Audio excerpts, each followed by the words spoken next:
I don't know that I have a favorite opera, but that's what we were listening to. My favorite book was came out a few years ago. It was called Earthly Paradise, and it was the writings of Colette, and I really, really love that. So I would have to say that's probably my favorite book. I go back to it every once in a while and read passages from that. You know that my favorite movie has got to be The Godfather, Godfather 1 and Godfather 2, my absolute favorite movies of all time. And Casablanca. I mean, there are really a lot of them, but the Godfather ones stand in my mind. I love contemporary art, of course, but I also love Impressionist art. I guess I am struck by the colors of Impressionist art. I mean, it sounds kind of old hat, but I love Van Gogh. I love Matisse. I love all of those very much. I mean, I love the Beatles, and I love that whole era of music. And I'm not much on really contemporary music. I don't understand it very well, so I have to revert back to what I know and like, which is probably the '60s, the music of the '60s. Well, I guess my expectation is I hope that some of the material that some of the things that we talk about will be of use to other people. That would be my hope. My name is Virginia Uribe. I believe that people will know me best for the beginning of the program that I started called Project 10 for the Los Angeles Unified School District. I was born in Los Angeles. I have lived my entire life in Pasadena, California. I grew up in an Italian family. I lived with my parents and my grandparents. I went to Catholic school in Pasadena. I went to Catholic school throughout elementary, high school, and college. So I had a totally Catholic school education, which is good and bad, but that was my background. My family was the grandparents were immigrants and carried with them, I think, a lot of the feeling that many immigrants had. They were intensely, intensely patriotic in a way that is different than what patriotism means today. In those days, they were so happy. They thought this was the most wonderful country in the world. There was nothing that couldn't be done in this country, and they had a deep sense of what their future might be in this country. So I grew up with that. I grew up with a real sense of fairness. I think because my family were all working people, I think they had a real sense of the working man, and a kind of a distrust of the upper classes. So I think that was all part of my background. And I had a very happy childhood, and I was very well loved by my family, and the family was very intact. And as I said, it was a good Italian family. I think that that's very true. I think it makes a difference. I always had a very secure feeling from my family, which I think contributed to what happened to me as an adult. As a young person, well, let's see. I always wish that I could have been a man, to tell you the truth, because they seemed to have all the fun and got to do all the things. And, I thought it would be neat to be the head of, I don't know, a business or something like that.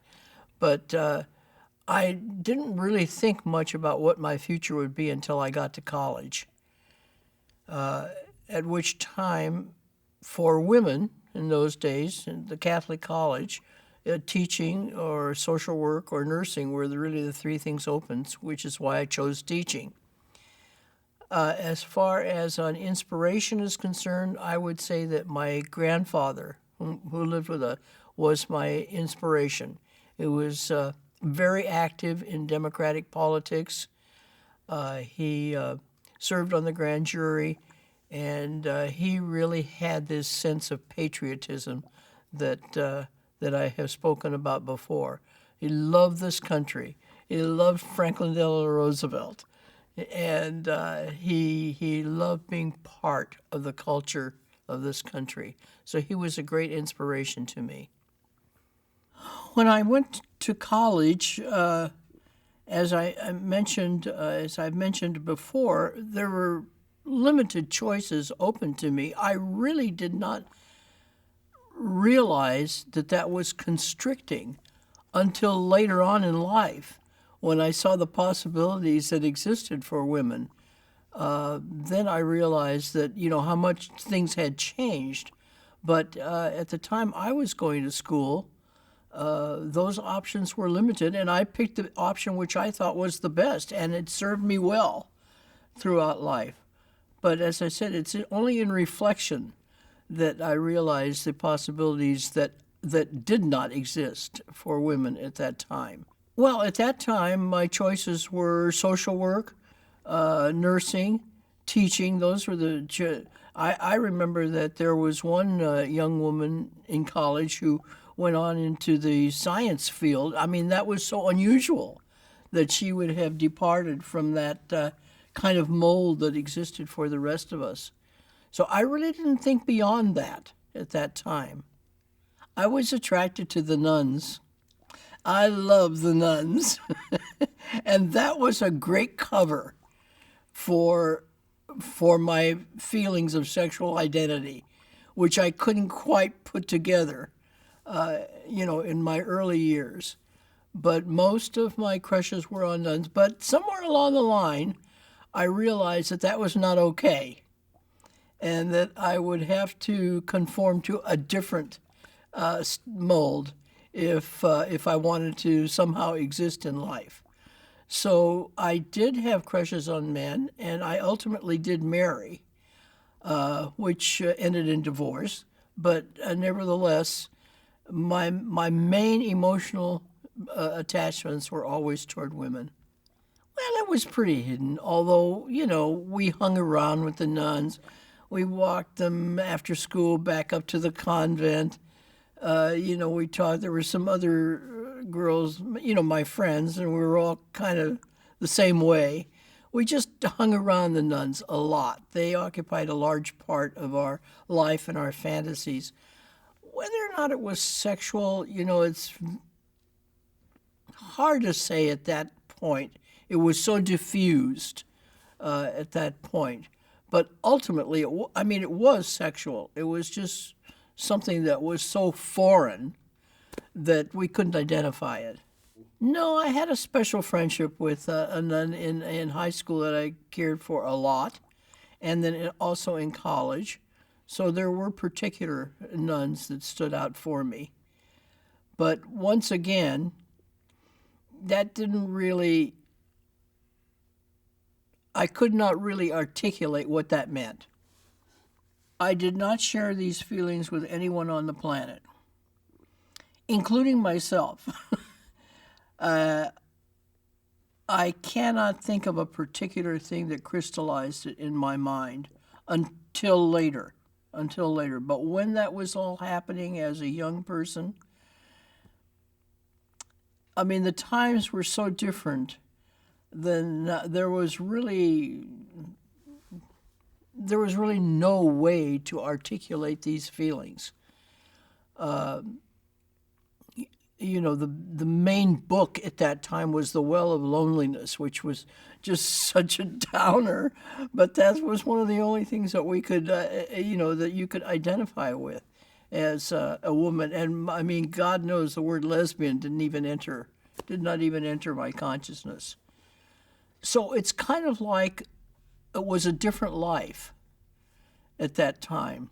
Most of it very, very hidden, including personal feelings. Well, I think that for a large part of my life, I simply denied my own truth. As I look back on it, I think I had a real conflict with the feelings that I had toward women and the idea of how I would have to stifle those feelings and conform in a different way if I was going to be normal in this world. So that was the conflict. And as far as when I finally admitted it to myself, probably after I got married. and that ended in divorce, and I finally had to come to grips with what the underlying issue was. And that was very difficult for me. And I was already, into my late 20s, early 30s by that time. Did you have any children while you were married? We had 2 children, yes. Would you like to say anything about your husband or your children? Well, I married a teacher I was at Marshall High School at the time. I married a teacher there. In those days, if you were married, you couldn't stay in the same school, so that's how I transferred and went to Fairfax High School. We had 2 children. They were adopted. And at that time, I think that in my process, as I'm thinking about it now, first I thought if I got married, that would make me normal. Then I thought if I had children, that would make me normal. And through all of that, and none of that seemed to work. None of that seemed to work. I was just more and more unhappy until finally I had to come to grips with the fact that my own identity did not fit into society's idea of what I should be. So that was difficult for me, and I think that was a process that was shared by many, many women of my age and time. You just do what you're supposed to do. You're supposed to get married. You're supposed to have kids, and then none of it doesn't work, and you still have this conflict of feeling. So your definition of family must have changed over the years. Well, my definition of family now is, totally different than what my definition was then. And but I did have an extended family, even as a young person. So, I wasn't just with a mother and father and sister. I mean, just that. I mean, I did live with my grandparents, and so, we did have a sense of an extended idea, but the fact of a non-traditional family, in the sense of what we're thinking of these days, I mean, that didn't even enter my consciousness.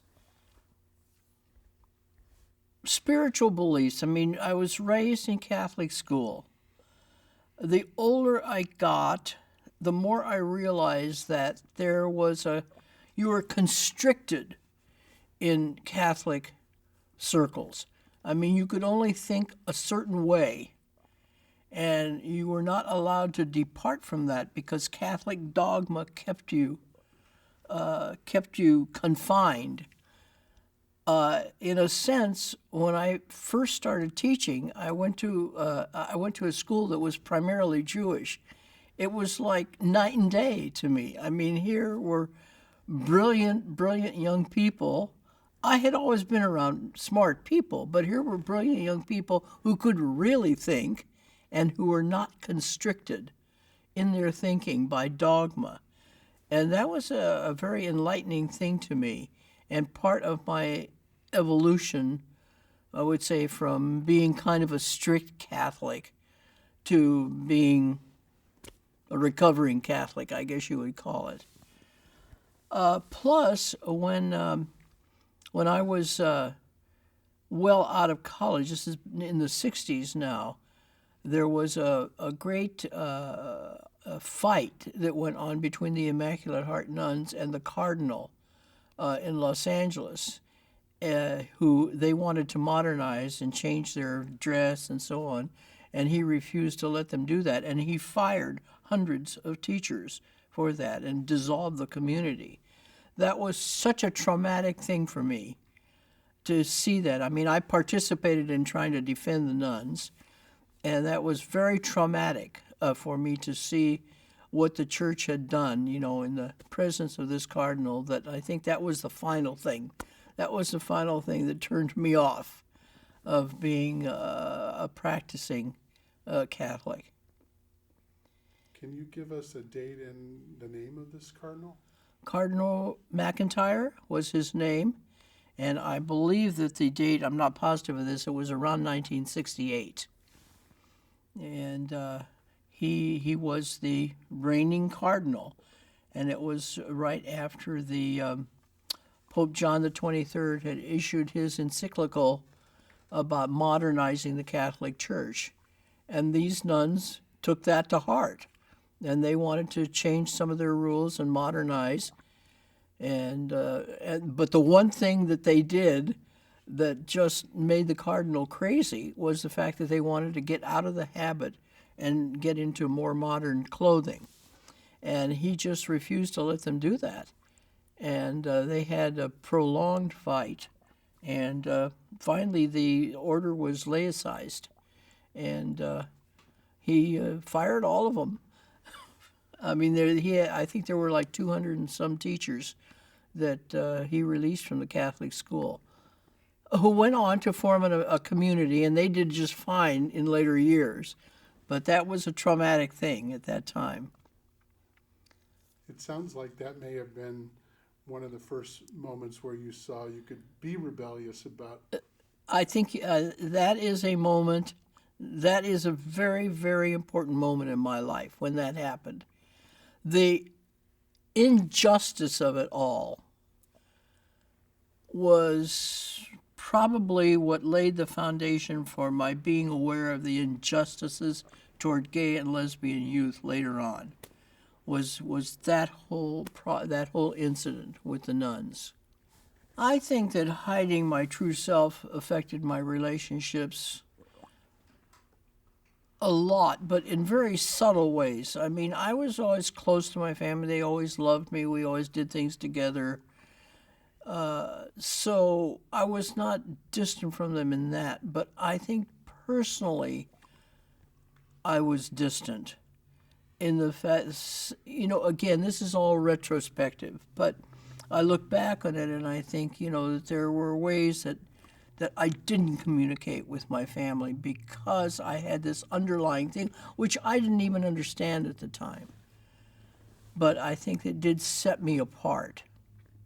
I mean, I think I was always kind of the oddball, but I was an oddball in the sense that, I was a tomboy, and I got to do a lot of tomboy things because, I don't know, it was right after the war, during the war, and so I got to do a lot of war playing and things like that, acting out. And so that kind of diffused a lot of the feelings that I had. But I mean, I had absolutely no understanding of what was going on with me. After that, let's see, that was in 68. After that, I got divorced. We had the 2 children by that time. And then I was divorced a few years later. I took up with a woman at that point, and went through a kind of hippie period of trying to. I suppose that was my first rebellion. Okay, I had all these seeds of rebellion in me, from the democratic household to the incident with the nuns. And then when I first took up with a woman, I went through a kind of hippie period. So that's why I remember the 60s, 70s. And so I think that was the beginning of my breaking out, was to rebel against the kind of, the constriction of my life before that. And that went on for several years. And I was teaching during that time. And I was teaching. I was a counselor. I was a grade counselor and a college counselor. And doing that and getting divorced and taking up with a woman and trying to understand myself. And it was kind of all simply out there. And I still didn't really totally identify sexually as a lesbian, even in those days, although I was, but I could not identify internally with that. And eventually I went to a therapist with this problem. I just couldn't identify. And I remember saying to the therapist, I'd rather be around a bunch of fishermen than around a bunch of lesbians. I mean, that's how far I was from who I was at that time. So that was, again, all the process. And it was during that time, we're now into the 80s, and it was during that time with that therapist that she advised me to go to some Southern California women's something or other, just to be around some other lesbians. So I went to that, and I can remember being terrified, being so scared, driving around the block thinking, everybody's looking at me. But she kept pushing me. She kept saying, and then there was a conference in Los Angeles. Randy Schultz at the time came and spoke, and she said, you need to go to that. And again, I was scared to death. I thought everybody's going to, everybody's going to be looking at me. It's going to be so odd. And I go in there, and everything is so normal, And I know this sounds crazy, but it was like an evolution for me to begin to be a part of a community that I was having such a hard time connecting with. In 1984, I was a counselor, and a group of students, and I used to have these lunchtime kind of, get together. So some students came in one day at lunch, and they were very upset because a young gay boy, had been transferred to another school. And what happened was that he had been harassed and bullied by other students. And the way the school dealt with that, instead of dealing with the harassers, the school dealt with the situation by transferring him to another school, which I found out was a common practice. That's the way they dealt with gay or lesbian hardly even existed, but that's the way they dealt with gay youth. If there was an incident and it involved a gay youth, they would simply transfer the student out. So these students met with me, and they thought that was so unfair that we ought to do something about it. So, I didn't know what to do about it, but I listened to what they had to say, and it did strike me as unfair. And so we began meeting. And we didn't have any plan. We didn't have a name, nothing like that. We just started meeting every week, trying to figure out ways that we could do something about this way of dealing with harassment in the schools. So as I met with these students, which the group grew to be about 25 or 30 kids, I saw reflected in them a lot of the things that I had read about gay and lesbian youth, and there was not much literature. But what I had read was that there was a high incidence of self-destructive behavior, suicidal ideation, problems with the families and so on. And I saw that in this group of young people. It was like a lab situation. And so that crystallized in my mind that this was an underserved group of young people in the educational system, and that something should be done about that. So after a few weeks and maybe 2 or 3 months, I thought, I better talk to the principal of the school and tell him what I'm doing. We've got these kids. It's something we should do about it. And to my good fortune, the principal was very, very supportive. And that is a key in how Project 10 got started. He was very supportive. He said, I don't know much about gay and lesbian issues, but he said, we're public educators, and our job is to serve all of our students. And if this is an underserved group, which apparently it is from what you're saying, then I think we ought to try and develop some kind of a program that can be beneficial, and maybe we can develop a program that can be then copied in other schools.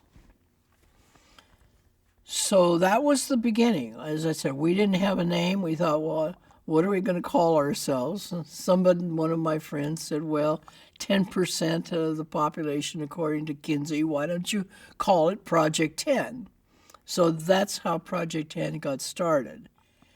And the principal went along with that name and everything. And he said, okay, he said, I give you my full support. But he said, let me caution you, there's going to be some backlash.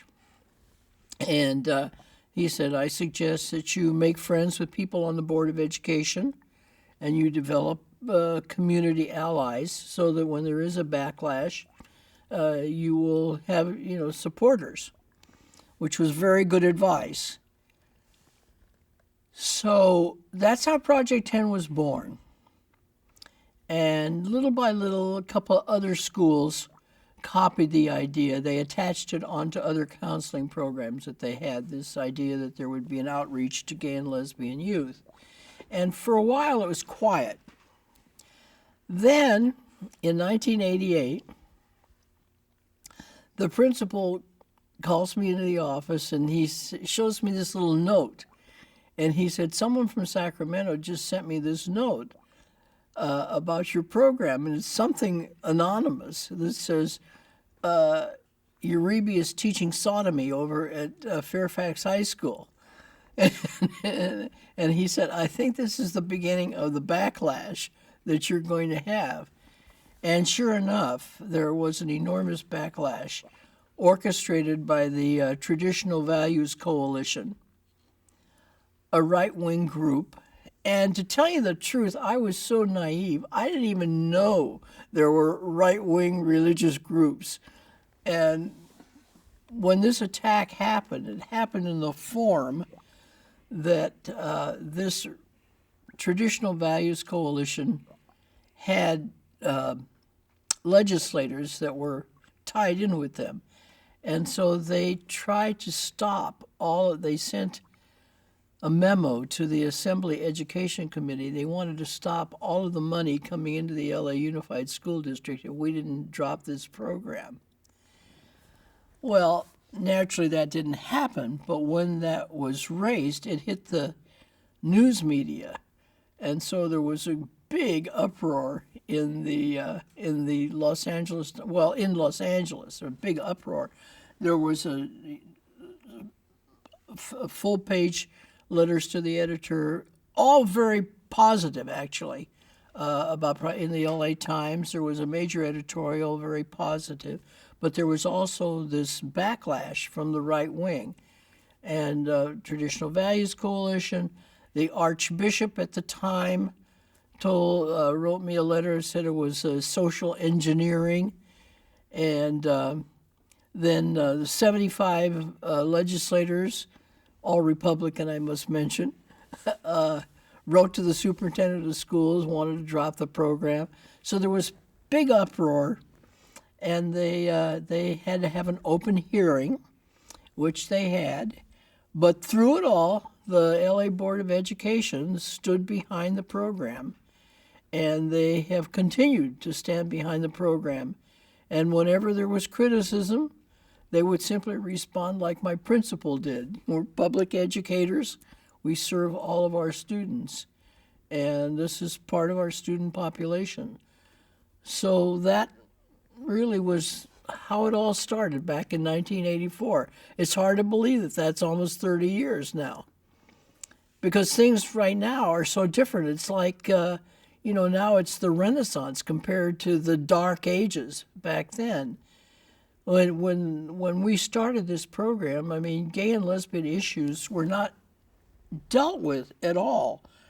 If there was a gay student, he was either harassed out of school or totally ignored. The whole issue was ignored. Those were the two ways of handling it. So what we did was open the door, really. Open the door to gay, lesbian issues in the educational system, being discussed, being present. Before that, they were simply invisible. What we tried to do was through Project 10, we tried to educate the personnel within the school district. We tried to do workshops. I did workshops, and gradually some other people did workshops. We tried to educate them as to the need for some services for gay, lesbian, bisexual, and in those days we didn't even use the term transgender. That wasn't even on the horizon, but I'll use that now. I'll just say LGBT. But we tried to educate people as to the need for services. We tried to emphasize that these young people had a right to be in schools that were safe. They had a right to be in schools where they were not physically and verbally abused, and many of them suffered a lot of abuse from teachers who unknowingly, because they didn't know that they had gay kids in the classroom, would say absolutely terrible things about homosexual people. So we had a whole process of education. We tried to reach out to parents, not as successfully, but we worked with parents and friends of lesbians and gays to try and reach out to parents. And gradually that educational process began to take. Then one of the things that happened was after this program got started, after the door was open, other people began to get ideas on how to expand, which was great.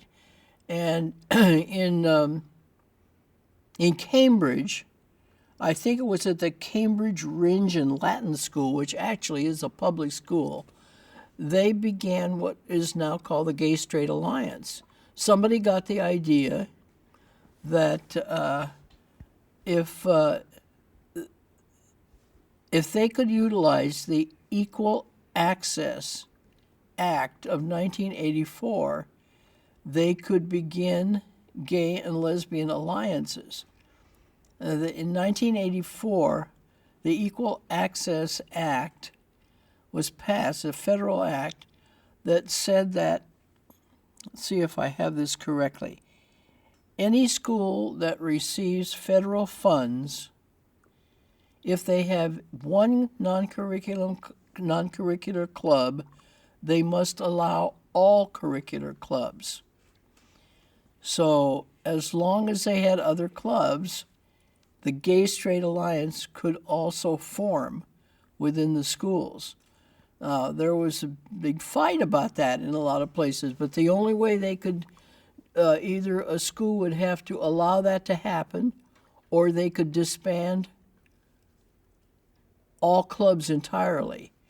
And in Utah, they tried to do that. They tried to just do away with all clubs so that they wouldn't have to start the Gay Straight Alliance, but it didn't work. And so they, there was so much of a protest that they had to allow that to happen. So wherever this was fought in court, the Gay Straight Alliances were always allowed to exist because of the Equal Access Act, which does not apply, incidentally, to private schools. This is only public schools that get federal funding. Well, anyway, when that happened, that was a big thing because now schools could have, they call it the Gay Straight Alliance, but at least the word gay was there. And sometimes, and so it was a refuge. It was a club, a student-initiated club. Gay kids could go there. They didn't really even have to identify. It was open to everyone. But it opened the door even further toward allowing kids, gay and lesbian kids, to have a voice in the school structure.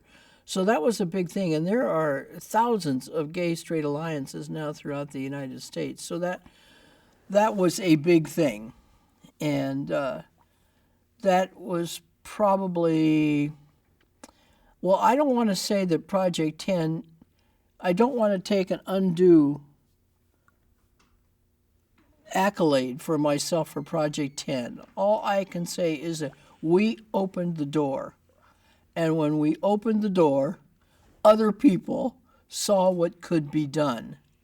So that something that was totally invisible a few years ago, now in many, many schools, not all, but in many schools, gay, lesbian, bisexual, transgender kids have at least a voice. Now, what does that mean? Well, I don't know. In some schools, it might mean that if they have a day when all the clubs, have a lunchtime, whatever you want to call it, and they put out their pamphlets, well, the Gay Straight Alliance can do that. Maybe that's how it has a voice. In another situation, it might have a voice in that a teacher maybe will not feel reluctant to discuss gay authors when they're talking about English literature. Maybe that's the way it will have a voice. A couple of years ago at Fairfax High School, a gay kid was declared prom queen. So that was the voice at Fairfax. And I'm sure, and with overwhelming student support, and I'm sure that those students there would not have believed what happened back in 1984. Because the young people nowadays are just they don't understand what the fuss is about. So that's what has happened. Additionally, we have made, through lobbying efforts, we were able, the Los Angeles Unified School District, through lobbying efforts, was able to get a change in the education code to include sexual orientation and gender identity as in the list of protected categories. So that exists now, and it's not always enforced as well as it should be enforced, but at least that law is there in the education code, so that if students now are having problems in their school with either starting a gay straight alliance or they're being harassed, whatever, there is a protocol to follow and there is a law to follow. So we're able to do that. In Los Angeles, we have institutionalized the Project 10 program in the sense that we have an administrator that supervises that and is the kind of the point person for anything that happens within our school district.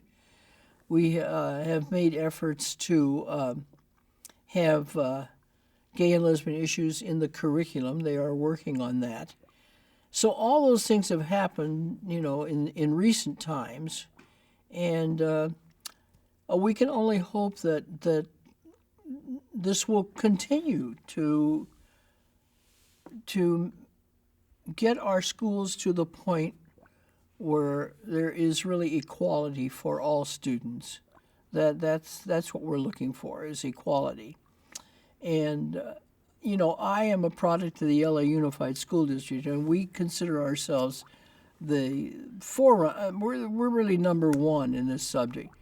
But the urban school districts have tried to work in San Francisco and, of course, New York. I mean, the bigger school districts have tried to, follow some measure of this.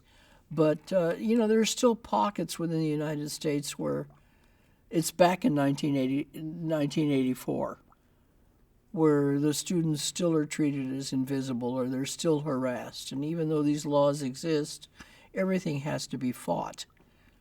But and there still is, there still is bullying, and there still are youth suicides, and you still have homophobic politicians and people saying terrible things.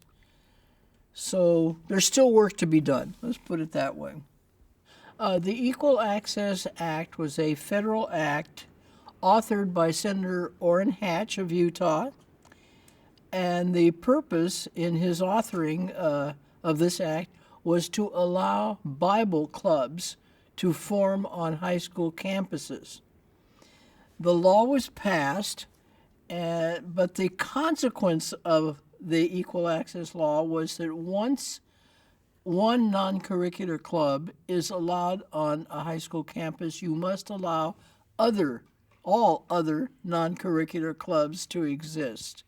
So using that interpretation, gay and lesbian alliances have been able to form under the Equal Access Act, which I'm sure was not Senator Orrin Hatch's intention at the time, but that has been the consequence, and that has been like a Bible as far as gay and lesbian youth issues, because now these gay-straight alliances have formed really because of this act. These gay-straight alliances have been allowed to form. They exist in thousands of high schools throughout the United States.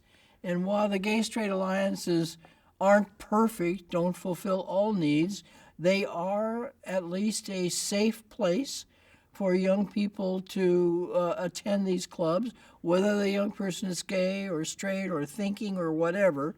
It is a safe place for them to go, and I believe that it gives them a validation for who they are, which is really very, very important in this whole process. So thank you, Senator Orrin Hatch. You know, I hate to say this, but I don't believe I met the needs of those students when I was a counselor. I think that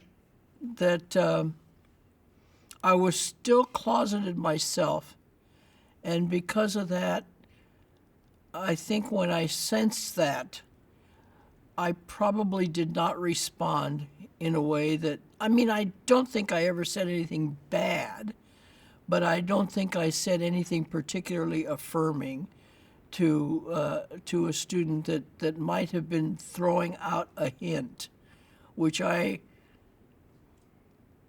won't say I didn't pick up on. I would say I just wasn't able to confront.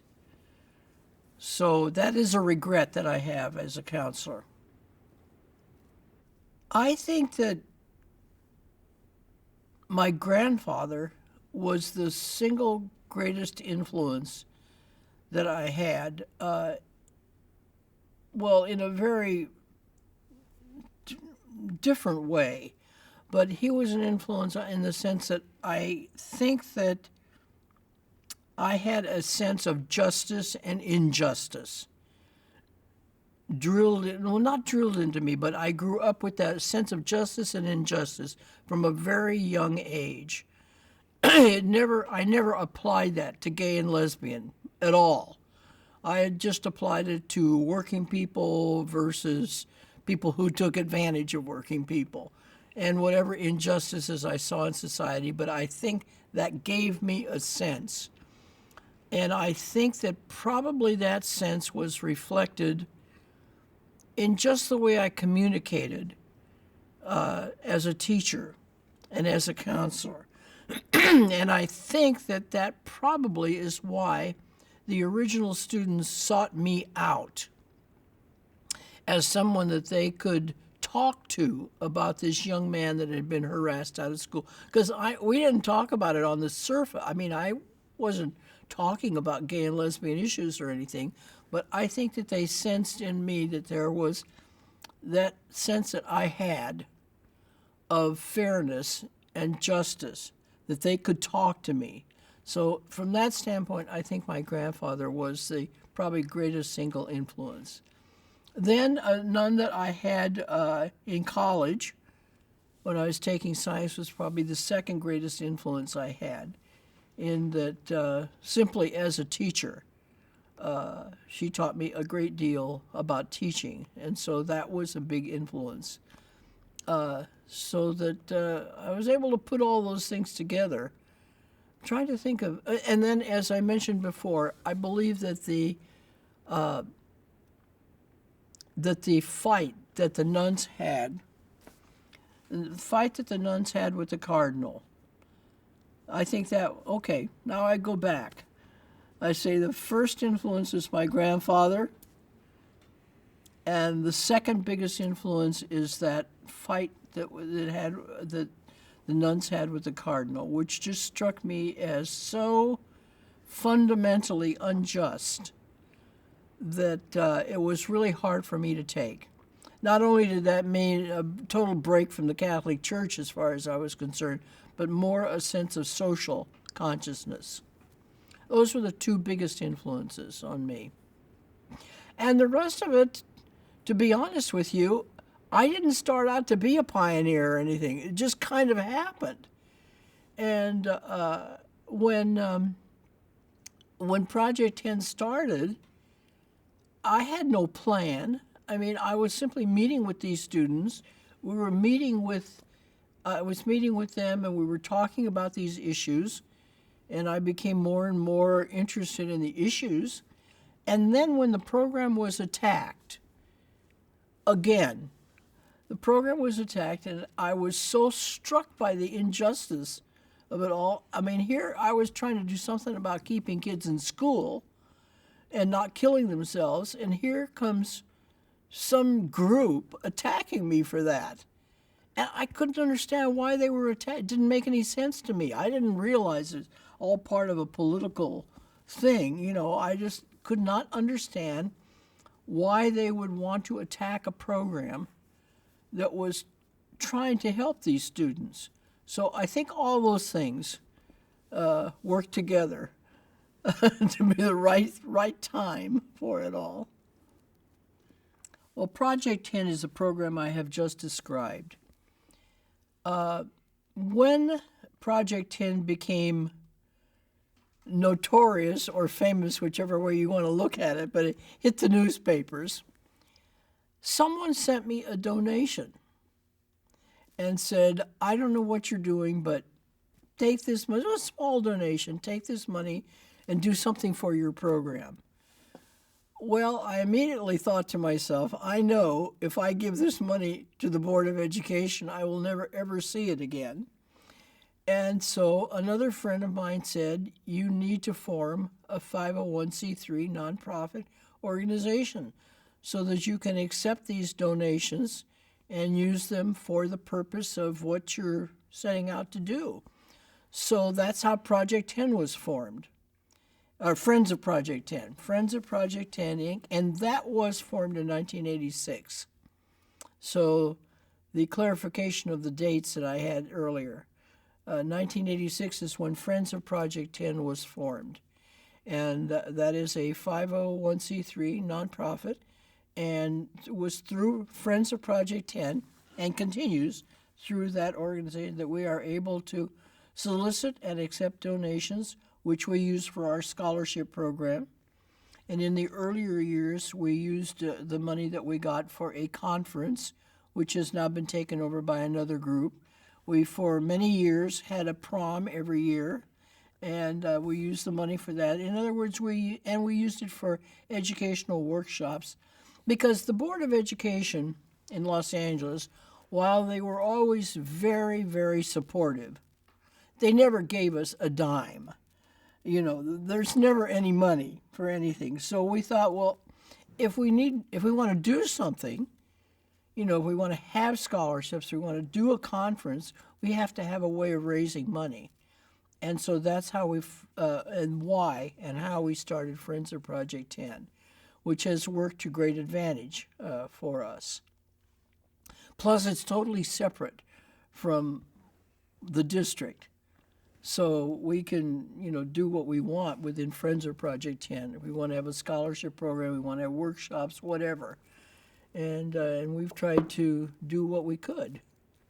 We, of course, have not kept in contact with many, many students, but one of the first students, our Project 10 baby, in a sense, a young man by the name of Greg Cartwright, he came to Fairfax High School because he was from another school district. He was being harassed and beaten up at his other school and was about to drop out of school. his father took him to a therapist, and the therapist said, "You know, I heard there's some program over at Fairfax High School. Why don't you see if you can get Greg transferred over there?" So Greg transferred over to Fairfax High School, where he did very, very well, ended up being one of the speakers at graduation time, and was a real success story for us. And just recently, about 2 years ago, we were in New York, and we met Greg, who is a successful businessman now, and we met him for breakfast, and it was very, very touching, really. He talked about, how he had been he felt so inspired, not inspired, but so validated by the Project 10 program that it really changed his life. So that's one story. And then we do meet many of our former students, and the ones that we meet always say wonderful things about how Project 10 was so great for them. So although we don't have any statistical things, we know that it has an influence on many. Just the fact that there is a program that makes them feel worthy is a very, very important thing to young people who have always felt unworthy because of who they were. So I think that is the value of our program. Now, through Friends of Project 10, we keep in contact with many of those students, and in soliciting applications for Friends of Project 10, what we look for are students who in high school have shown a commitment to the gay and lesbian community through some of the things that they have done in high school, like participated, for instance, in the AIDS walk, or they have maybe worked for LifeWorks, or they have done they've had some connection to the LGBT community, which we hope will continue when they go on to higher education. So that's what we look for in the applicants that we have, not just grades, but that commitment to our community. And we do hear from them. We have one young man who has worked with Susan Rice in the United Nations to get sexual orientation in some of the literature. We have a young woman now who is Taiwanese, who is going to go to a conference, one of our scholarship winners. And at that conference, a youth conference, she's going to do a workshop on gay and lesbian youth issues. So, we hope that we're getting back some of the things that we have worked toward through these students. So that hopefully will continue. The prom. Well, for many years, if you were gay or lesbian or bisexual or transgender, there was no way that you could attend a regular prom, be yourself, and attend a regular school prom. So we started having the LBGT prom. We held it off campus. We held it at the I forget the name of the place, but a city facility in Silverlake, in Los Feliz area, the auditorium there in Los Feliz, and it was open to anyone, LBGT and allies, but mostly kids who just never could go to their own prom could come to that. They could dress the way they wanted to dress. They wanted to dress in drag. They could dress in tuxedos. We ran it like a regular prom. I mean, we had more chaperones than we had kids, practically. That's a bit of an exaggeration, but we had lots of chaperones. We, once they went in, they could not leave. They couldn't leave to go out and smoke and drink. So we had very well-behaved proms. The kids had a wonderful, wonderful time. And we did that for about 15 years. Then, gradually it got to the point where some of them could go to their own proms. and you know, the novelty wore off of having an individual prom, and the cost kept going up, so we just weren't able to continue it. But for the years that we did it, they came and they had a great time that night. Well, it helped my career in the sense that I probably would not have started Project 10 if I didn't have a personal investment in it. So from that standpoint, I think that it helped. I don't see that it ever hurt my career because I was closeted for most of the time, so it never even entered into that. I was not involved in that, but that was just a few years earlier than I got started, and I think that I mean, by the time I got started with Project 10, that had passed. And I was not in fear of my job at any time. I mean, once I talked to the principal and everything, and we had the union had a caucus within the union for the gay lesbian education caucus. So I was never in fear of that. But I think that the Briggs Amendment traumatized teachers to the extent that they carried on for a long time. I mean, I hate to say this, but I never got much support from fellow gay teachers. They sort of avoided me. They didn't want to be part of it. I got a lot of support from people outside the system. I got lots of support. But not from teachers. And I think that even though Los Angeles is very open and there's no reason for a teacher to be closeted now, I think there are still. I think most of them are still closeted. I think there's a stigma that hangs over the whole issue of being gay or lesbian, and the Briggs Initiative was one factor. That was a really fearful factor because you could get fired.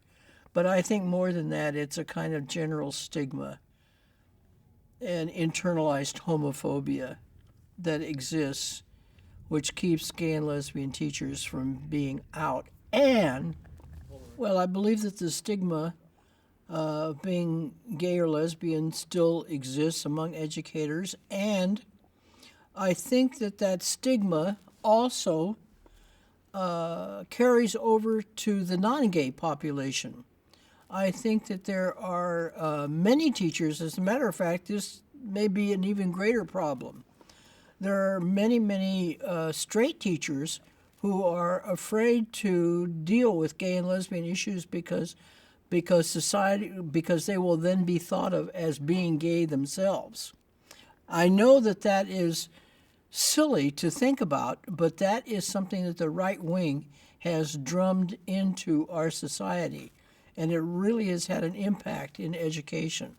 So there are a lot of teachers, because that is a lot of the problem, is that the teachers are reluctant to even talk about these things because they're afraid they might be accused of being promoting homosexuality or of being gay themselves.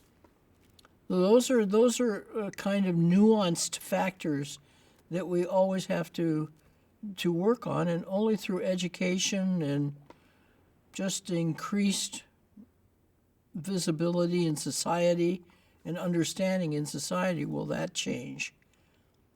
I think that will have an impact, yes, if it ever gets through, and because there's a lot of controversy about that, but I think it will have an impact. I don't think it will solve the problem, but I think that as teachers see that, it's passed by the governor, it might make them less reluctant to tackle these issues. But I have to say that homophobia is so deeply ingrained in people that even these external laws and things that happen on the state level can't I mean, it's just something that always has to be fought and recognized. I mean, the homophobia has to be recognized and dealt with. And I think that will, as time goes on, hopefully that will lessen, but it still is a problem. Well, I believe that the changing attitudes of the kids and the media, that will help. And I think that as these young people grow up, and if some of them have the courage to go into teaching themselves, that then they will be able to deal with this, because the homophobia does not exist in the young people the same way as it does. I mean, that really is proportionate to age. So hopefully there's room for improvement in the younger generation.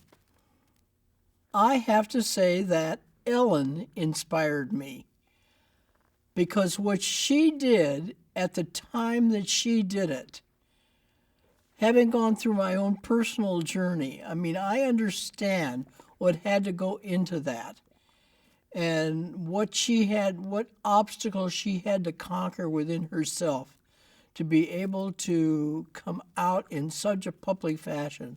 So that was very inspirational to me.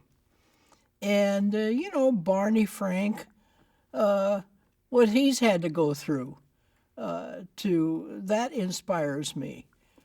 And to tell you the truth, even the president inspires me, because of what he calls his own evolution is an evolution that has to happen in a lot of people who come from some place that is so foreign to them, to a point of understanding about a group, a marginalized group that has been hidden for such a long time. So those are the ones who inspire me. Well, I think one of the things I have learned in all of this that I have to keep repeating to groups is that you have to separate, in education, you have to separate your personal beliefs from school policies and law. Because no matter what, you always have people that are going to be saying, well, I don't believe in homosexuality, or I think they're sinners, or they're always going to come back at you. And so I think that you have to emphasize, and that's really true with teachers, people in the educational profession, that a lot of them may have deeply held beliefs, but they have to separate that from what is happening in the school. And if they would be able to do that, if they could make that separation, it would be life would be so much easier for them if they could make that separation. The other thing that I think is inspirational to me was from my principal, and that's what I carry with me, and that is that as public educators, we serve all of our students, and that means all of them, including gay, lesbian, bisexual, and transgender students. And again, those are simple lessons that we just serve all of our people. To incorporate that into your thinking is what makes all of this possible. So those are the things that I think back on. I think Harvey Milk made a statement about the Statue of Liberty. Liberty and justice for all means liberty and justice for all. And that means our kids too. Well, see, I'm still having trouble with the word kids. But, I mean, I had trouble, and still have a little bit of trouble, including queer into my classification. And all the divisions of transgender, I mean, I can't even fathom that. Well, gender neutral is different from sexual orientation, in that sexual orientation is the emotional attraction to someone of the same sex. Gender neutral, as I understand it, is defining yourself as neither male nor female, but in a sense, neither of those. It's an ambiguous term, but that's the only way I can define it. Well, yes, that is a big undertaking. And I think gradually that's changing. It was changing in the terms of using different pronouns. Yeah, I think that's changing, and that's changing rather rapidly. I think it is changing in the now. I've not seen the curriculum that is being developed for the Fair Education Act, but I presume that it's gender neutral. Well, certainly the greatest challenge is the race to equality. I mean, the greatest challenge is the changing of the laws to the point where we are treated equally as citizens. I mean, that would be the greatest challenge. I think the greatest challenge is homophobia, to be honest with you, because I think that underlies so many things people, the more people that are out, the better it is for everyone. But what keeps people from being out is, in many cases, their internalized homophobia. So I think that is the greatest challenge. So I think internalized homophobia, and then the march toward legal and protections for our community are the challenges ahead. And I think every single one of those things will have to be fought tooth and nail. Well, I suppose bullying has always been around. I think that gay kids, boys particularly, or even very masculinized girls, if they are visible, they've been bullied. And the schools have not done much about it. I think verbal abuse has always been around too. I think because of the youth suicides and some factors like that, it's gotten a lot of press. And so bullying has become a big thing, and that's good that bullying is finally recognized. And once again, if you listen to all of the discussions about bullying, there's been an attempt to universalize that to the point where sometimes gay and lesbian bullying is almost forgotten in the mix.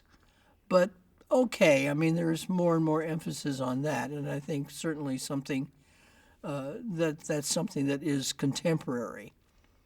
And I think that that there will be attempts to stop that in the schools. I'll tell you, I think something like what's happening in the National Football League probably has more influence than what happens in all the bullying talk in the schools. I mean, for there to be things happening to these football players because they are bullying really brings that to life on how harmful bullying can be. So our job is just to make sure that they insert gay, lesbian, bisexual, transgender bullying in the whole mix, and not just kind of leave that as an other, under the other category. Well, I can't think of anything. I mean, I've had a very fulfilling life, and I have to say that one of the great things that I haven't mentioned is my partner in life, who not only is the person who keeps me alive, but also took over Project 10 when I retired. So what my partner did was she institutionalized the Project 10 program for the district and made it possible for there to be an administrator in charge, so that hopefully there will be now a continuation of the program as one person replaces another. So I did my thing. I stood up for I stood up against the Traditional Values Coalition and all the rest of them, and I started the Project 10 program. But she then took over, and she went to those dozens of boring, awful meetings that you have to go to within the Board of Education if you want to get a program established. So I have to give credit to my partner Gail for continuing Project 10 onto a level that went beyond me. I can't emphasize how important it is to have an oral history like this project. Young people and those that will come after them have no idea what went on in the 50s, 60s, 70s, and 80s. Now, in recent times, things seem to be very progressive. But looking back, young people need to see the steps that have been taken to make us, have us arrive at the point where we are now. We don't want to have history repeating itself and the dark ages of gay, lesbian, bisexual, transgender history. We don't want those dark ages repeated. So that can only happen if we remember what has gone on in the past.